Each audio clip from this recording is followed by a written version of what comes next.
বন্ধু সাথী, আপনারা জানেন আজকে 4 তারিখ 4 সেপ্টেম্বর ব্লক কংগ্রেসের উদ্যোগে আমাদের মৌন মিছিল আজকে হচ্ছে। কি ঘটনা আপনারা প্রত্যেকে জানেন।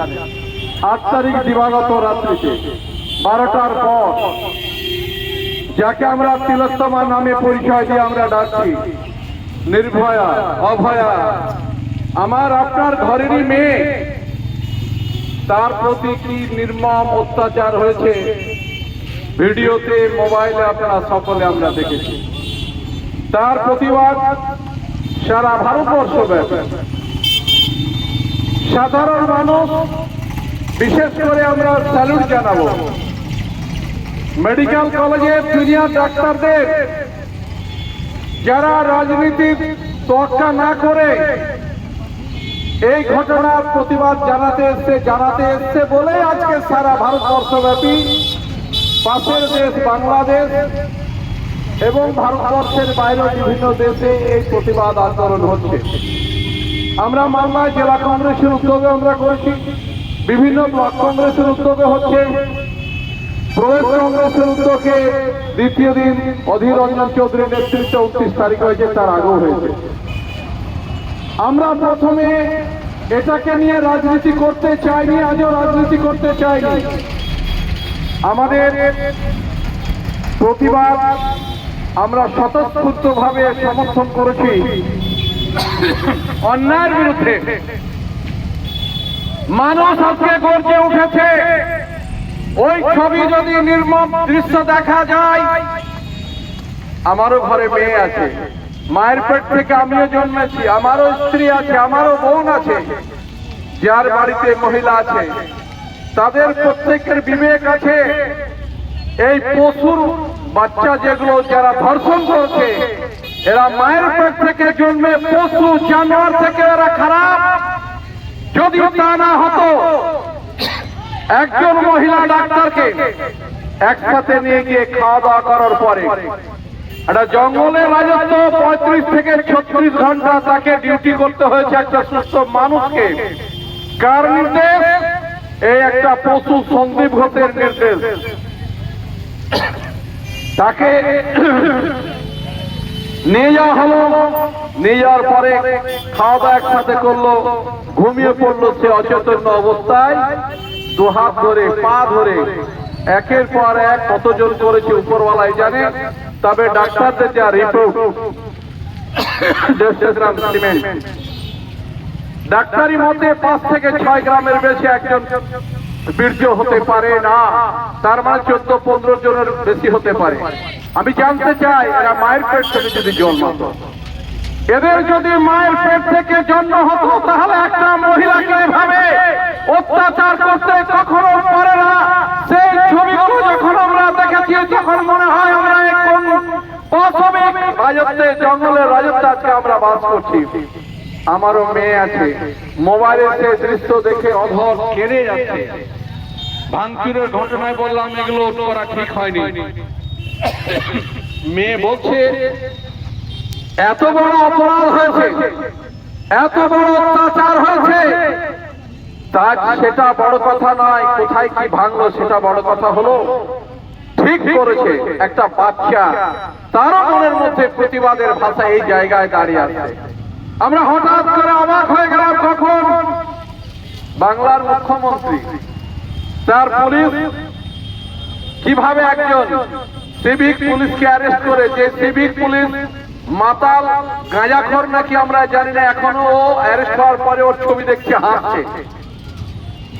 যা আমরা দেখতে পেয়েছি সোশ্যাল মিডিয়ায়, তাতে নিষ্ঠুর ভাবে সারা রাত ধরে কিভাবে হয়েছে এক উপরওয়ালা ছাড়া আর কেউ জানে না। তবে আমার দৃঢ় বিশ্বাস, বহু ঘটনার প্রমাণ আছে, যারা নিষ্ঠুর ভাবে হত্যা করে এই পার্থিব জগতে তারা শাস্তি পাবে, পোকা হয়ে মরবে।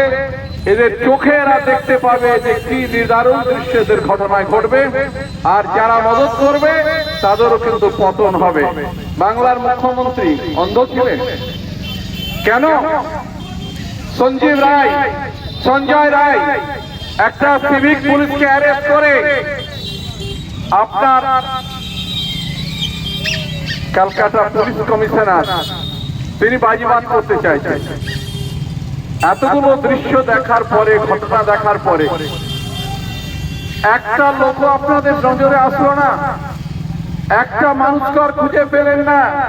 সিবিআই দেরিতে হলেও ওরা খোঁজার চেষ্টা করছে।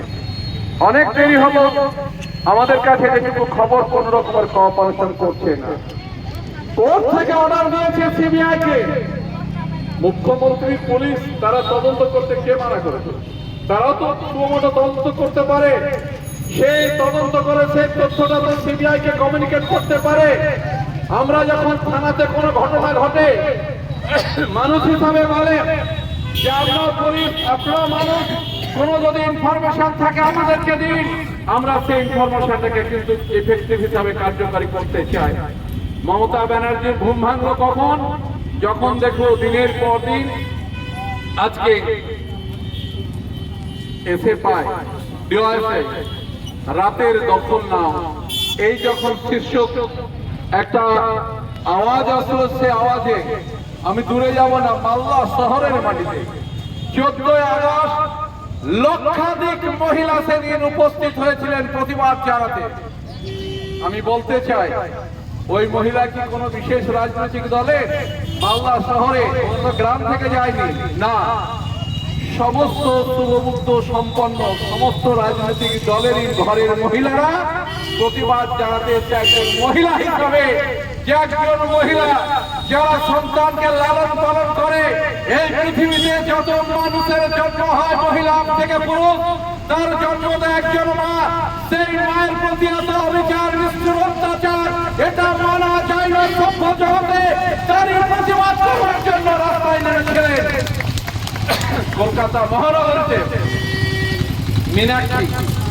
যদি ওই মুহূর্তে সে না বাঁচত, তাহলে ডেড বডি আগে নিয়ে চলে যাচ্ছিল। বাপের জমিদারি, ইনফরমেশন দেওয়া হচ্ছে সুসাইড করেছে।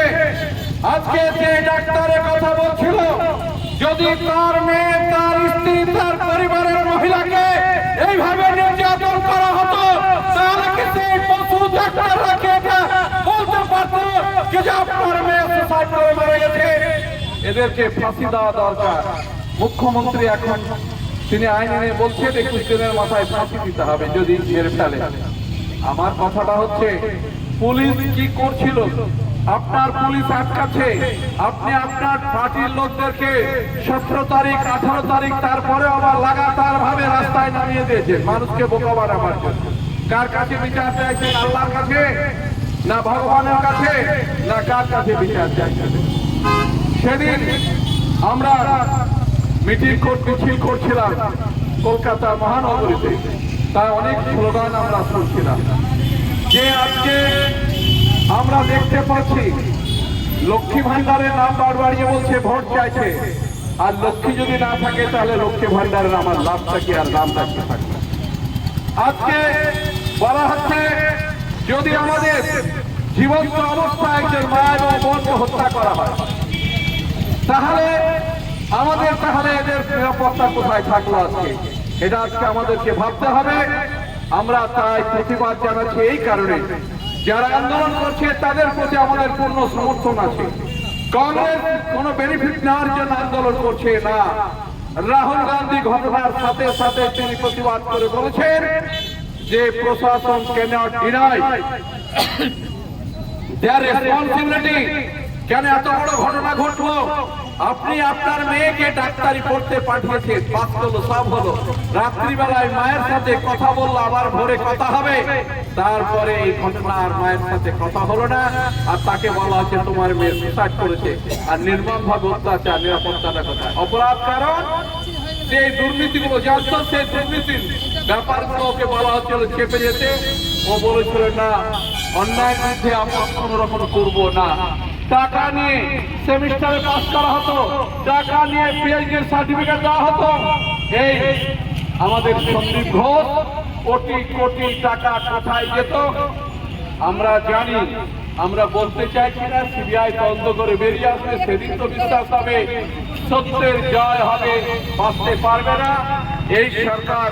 আমি মনে করি বাংলার মানুষের যে আন্দোলন, এই আন্দোলনে সরকারের গদিতে থাকার কোনো নৈতিক অধিকার নেই, নির্লজ্জের মতো আছে।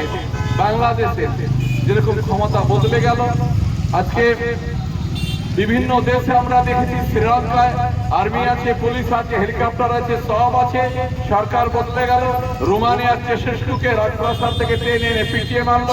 আমরা সে কথা কখনোই বলি না, শুনে আমরা বিশ্বাস করি না। কিন্তু বাংলার মাটিতে যে অপরাধ হচ্ছে, মমতা ব্যানার্জি ক্যানট ডিনাই 2021 সালে এনআরসি ইস্যু নিয়ে সংখ্যালঘু সম্প্রদায়ের মানুষ রাজকে হত্যা করেছিলেন। আজকে আমরা জানতে চাই, বিজেপি ভারতবর্ষের মাটিতে দাঙ্গার রাজনীতি, জাতপাতের রাজনীতি, হরিয়ানার মাটিতে সদ্য একটা মুসলিম ছেলেকে মেরে ফেললো। আমরা কি দেখতে পেলাম? যারা ধর্ষিতা হলেন সে একটা ঘরের মা বোন, যারা ধর্ষণ করলেন তারা কারা, কোন ধর্মের কোন বর্ণের, সেটা আমাদের কাছে বড় কথা নয়। তারা অসভ্য জানোয়ার রূপে আজকে এই পৃথিবীতে এসে এবং আরজিকর হসপিটালের সাথে তারা প্রত্যক্ষ পরোক্ষভাবে যুক্ত। তারা একটা মহিলা ডাক্তারের প্রাণকে শেষ করে দিল। বাংলার মুখ্যমন্ত্রী বলছে ডাক্তারদের ক্ষতি হয়ে যাবে, আমি অ্যারেস্ট করতে পারি, করতে পারি। মুখ্যমন্ত্রীকে চ্যালেঞ্জ করে বলছি, একবার হাতটা বাড়িয়ে দেখুন, অ্যারেস্ট করে দেখুন, বুঝতে পারবেন। আজকে মহামান্য হাইকোর্ট আজকে দুর্নীতির দায়ে তাকে অ্যারেস্ট করছে, পুলিশ কিন্তু করেনি। এর আগেও কিন্তু সেই ডাক্তার ডেপুটি সুপার মুর্শিদাবাদে এখন তিনি ট্রান্সফার হয়েছেন। তিনি বাপের বেটা, তাকে স্যালুট জানাই। তিনি মহামান্য আদালতে দাঁড়িয়ে বলছেন সন্দীপ ঘোষের দুর্নীতির তদন্ত চাই। উনি চাকরির পরোয়া করেননি। আজকে তাই সাধারণ মানুষ হিসাবে যদি আমরা এর প্রতিবাদ করতে না পারি, মানুষ হিসাবে বেঁচে থাকার অধিকার আমাদের নেই। খালি ভোট নিলাম, রাজনীতি করলাম, গদিতে গেলাম, দালালি করলাম, এ রাজনীতির কোনো মূল্য হয় না। কথা না বাড়িয়ে আজকে যারা আজকে মিছিলে উপস্থিত হয়েছেন তাদেরকে বলবো শান্তিপূর্ণভাবে এই আন্দোলনকে সমর্থন জানিয়ে কথায় শুধু বলতে চাই, যতদিন না পর্যন্ত এদের শাস্তি হয়, এদের ফাঁসি হওয়া দরকার। বিজেপির মতো ইউপিতে এনকাউন্টার করে গুলি করাতে বিশ্বাস করি না। ভারতবর্ষে আইন আছে, জুডিশিয়ারের মাধ্যমে কঠোর শাস্তি হোক। মানুষ যেন পাখিরাকে ভবিষ্যতে কাজ যাতে না করতে পারে। আজকের মিছিলে যারা পা হেঁটেছেন, যারা আজকে আমাদেরকে সাথ দিয়েছেন, আমাদের বক্তব্য শুনছেন, তাদেরকে বলতে আমরা চাই, জাতীয় কংগ্রেস দল শুধু রাজনীতি করে না, অন্যায়ের বিরুদ্ধে মানুষের সাথে থাকবে। আমরা ভোট পেলাম কি পেলাম না সেটা বড় কথা নয়। মানুষ আমাদের পাশে কি থাকলো কি থাকলো না সেটা বড় কথা নয়। পুলিশ আমাদের উপরে যত মিথ্যা মামলা দিক না কেন, আমরা অন্যায়ের বিরুদ্ধে ভারতবর্ষব্যাপী যে লড়াই, রাহুল গান্ধীর নেতৃত্বে, সোনিয়াজির নেতৃত্বে, বাংলা অধীর চৌধুরীর নেতৃত্বে, মাল্লা এস খান চৌধুরীর নেতৃত্বে, আমাদের নবনির্বাচিত ইসা খান চৌধুরীর নেতৃত্বে যে লড়াই হচ্ছে, সে লড়াই আমাদের সমর্থন থাকবে। আমাদের ঘরের মেয়ে, আমাদের ঘরের বোন, তার প্রতি যে অবিচার, এটা যদি না করি তাহলে আল্লাহ ঈশ্বর আমাদেরকে মাফ করবে না। অন্যায়ের বিরুদ্ধে লড়াই চালিয়ে যাব। জয় হিন্দ, বন্দে মাতরম। ধন্যবাদ, ভালো থাকুন, সুখে থাকুন। আজকের মতো আমাদের ব্লক কংগ্রেস সভাপতি পরিচিত বাবুর নির্দেশে সভার সমাপ্তি ঘোষণা করছি। ধন্যবাদ।